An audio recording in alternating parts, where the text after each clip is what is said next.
Olá, estudantes, bem-vindos à Central do Enem, todos a caminho do sucesso. Hoje o nosso objeto de estudo é Jean-Jacques Rousseau, um filósofo do século XVIII, um contratualista que acreditava que o homem viveu em um estado de natureza onde todos eram felizes e iguais, em que o homem vivia nos bosques e vivia do que a terra era capaz de oferecer, que tinha como única preocupação a sua autopreservação, a sua subsistência.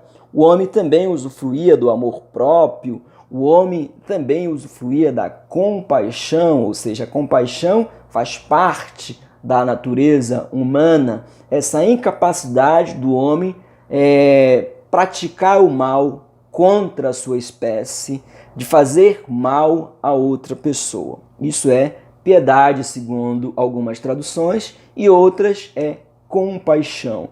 O homem, portanto, é um ser livre que, segundo Rousseau, a única forma dele abrir mão dessa sua liberdade seria sendo enganado. E por isso que um contrato semelhante ao do Hobbes, em que os homens abdicam da sua liberdade em nome da paz e da segurança, só seria possível se os homens tivessem sido iludidos, enganados pelos ricos e abdicassem da sua liberdade e consentissem na sua escravização. Então, para Rousseau, foi inclusive o que aconteceu, certo? Outra característica essencial para o homem é a perfectibilidade. O que é a perfectibilidade? É a capacidade de aprender, é a capacidade de se aperfeiçoar, é a capacidade de adquirir novas habilidades, novos talentos para superar as intempéries. Ou seja, os homens superam os obstáculos através da perfectibilidade. Foi assim que na época que estava ruim caçar, os homens se uniram. Foi assim que os homens se uniram para caçar o mamute.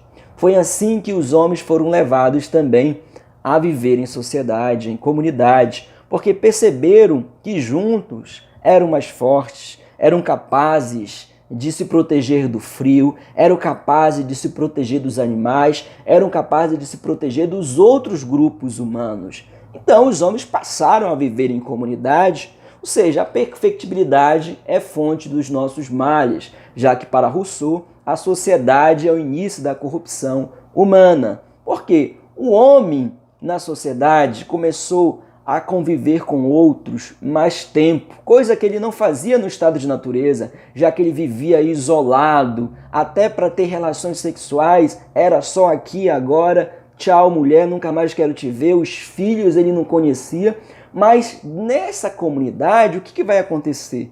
Vai passar a ter a convivência com o outro, o homem vai começar a observar outras pessoas e ver que umas são mais bonitas, umas são mais articuladas, têm mais habilidades sociais, são mais comunicativas e consegue adquirir logo a admiração das pessoas, chamar a atenção para si. E outras são mais habilidosas na caça, alguns são melhores na lança, uns são mais velozes do que os outros. Isso vai gerar, segundo Rousseau, a inveja, o amor próprio vai se tornar egoísmo, a compaixão vai dar lugar à inveja.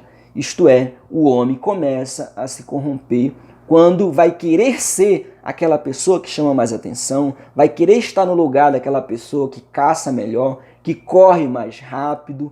Isso os homens vão começar a ter alguns conflitos. E aliado a isso, há também o desenvolvimento da afetividade entre homem e mulher, mas também o amor paternal, o amor maternal se desenvolve nessa vida em comunidade. E aliado a isso ainda tem duas grandes tecnologias, a metalurgia que o homem domina e a agricultura, que vai permitir que o homem fique mais tempo em um lugar, deixe de ser nômade e passe a ser um ser sedentário, passem a ter propriedade ali naqueles lugares, a estabelecer vínculos com aqueles lugares. E a agricultura é o que favorece a propriedade privada. No início, a produção é coletiva, todos dividem, mas os homens vão começando vamos trabalhar na minha terra ali, vamos plantar ali na minha, aqueles mutirõezinhos, depois o fruto da terra pertence àquela família, pertence àquele homem, e com o passar do tempo a propriedade privada se transforma na grande contenda da humanidade, aquela que aumenta a desigualdade entre os homens e em algum momento diz que é a origem da desigualdade entre os homens. Ou seja, o que acontece é que a propriedade privada termina de corromper o homem e é também ela que é responsável pelo primeiro tipo de governança, porque os ricos convencem os demais, os proprietários de terra, convencem os demais a necessidade de uma autoridade, a necessidade de uma forma de governo para criar leis para proteger a todos. E os homens abestalhados, acabaram concordando com essa questão e, de repente, observaram que aquelas leis que eram para proteger a todos, na verdade, são criadas para proteger a propriedade. E, além disso, os governos são corruptos e governos corruptos levam a sociedade à corrupção. Ou seja, o homem vai sendo deturpado, corrompido cada vez mais, a sociedade vai levando o homem ao caos. E cada vez o homem é menos livre, é mais escravo. Cada vez mais o homem adquire mais responsabilidades, adquire muitas responsabilidades, aliás, o que o torna cada vez mais escravo, ok? Por isso que o homem na sociedade vive em grilhões, em correntes, porque são muitas responsabilidades. No estado de natureza, o homem ele era livre porque não tinha outra preocupação além da sua subsistência. E ele governava a própria vida. Agora, além de não governar a própria vida, tendo que seguir leis injustas, porque o contrato social no seu início ele foi injusto, ele não foi transparente, e isso gera justamente o que o Rousseau vai falar de governos corruptos. E isso vai levar a humanidade ao estado de degeneração que estava, segundo Rousseau. É claro que Rousseau também vai culpar as artes, vai ser completamente diferente dos enciclopedistas ali, aqueles caras que escreveram aquelas grandes obras sobre todo o conhecimento acumulado da humanidade.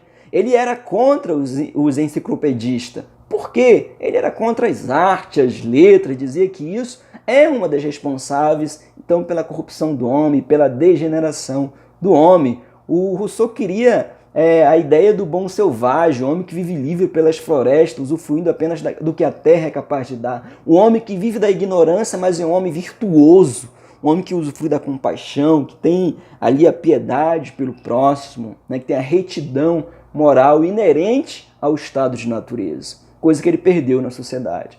Rousseau vai observar o seguinte: é impossível você retornar ao estado de natureza, mas há uma possibilidade de criar um novo contrato social.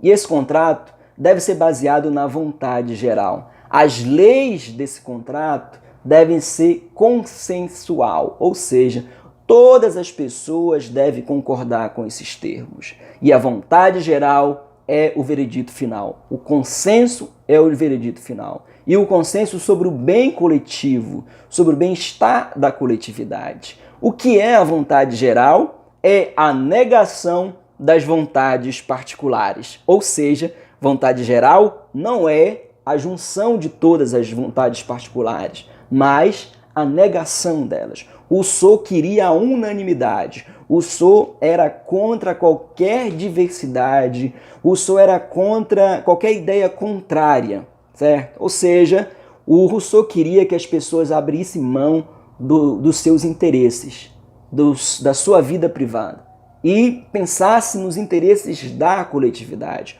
O que é bom para a comunidade, o que é bom para todos, o que vai deixar todos felizes. Não é o meu interesse, certo? Por quê? Rousseau acreditava que a única maneira de tornar novamente o homem livre era se eles fizessem um contrato em que todos concordassem, em que as leis fossem fruto justamente do consenso de todos. Olha, eu estou seguindo leis, mas eu sou livre porque eu também sou um dos que engendraram, que construíram, que elaboraram essas leis. Eu estava nas assembleias discutindo, eu estava ali e concordei com os termos dessa lei. Ou seja, ela é fruto também do meu espírito, ela é fruto também da minha vontade. E isso faz dela uma lei que enaltece a liberdade, que privilegia a liberdade humana, ok? Ou seja, os homens passam a viver por esse contrato livres justamente por conta das leis criadas por eles e também por ser fruto da vontade de todos, vontade da coletividade, ok? Sempre que você pensar em Rousseau, no contrato social, pense que é o povo que é o responsável pela governança, é o povo que autoriza o executivo a governar, é pelo consentimento do povo. Ou seja, todo o poder em Rousseau emana do povo, que elabora as leis e autoriza o governo a dar os passo a passo da administração do Estado.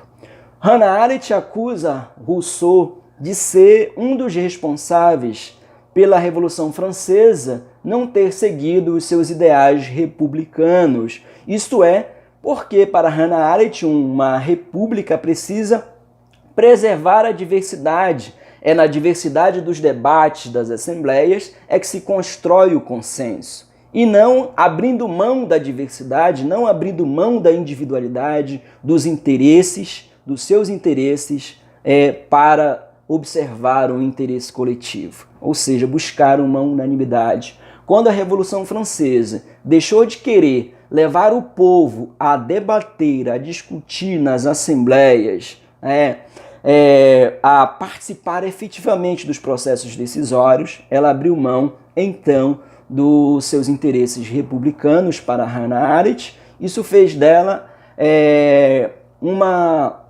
busca pelo consenso, ou seja, a Revolução Francesa começou a buscar o consenso, e esse consenso ele não foi buscado de maneira pacífica, de maneira debatendo, discutindo. Este foi buscado através da guilhotina. Tudo que era diferente, quem não pensava da mesma forma dos ideais republicanos defendidos então ali pelos revolucionários, era combatido com guilhotina, certo? Era sacrificado em nome do bem maior, em nome da unanimidade. Ou seja, para Hannah Arendt, a unanimidade é uma característica essencial do totalitarismo. Todo governo totalitário busca a unanimidade e elimina toda e qualquer diversidade. Então há aqui uma acusação também ao filósofo Jean-Jacques Rousseau de ser um dos responsáveis pela ascensão de governos totalitários.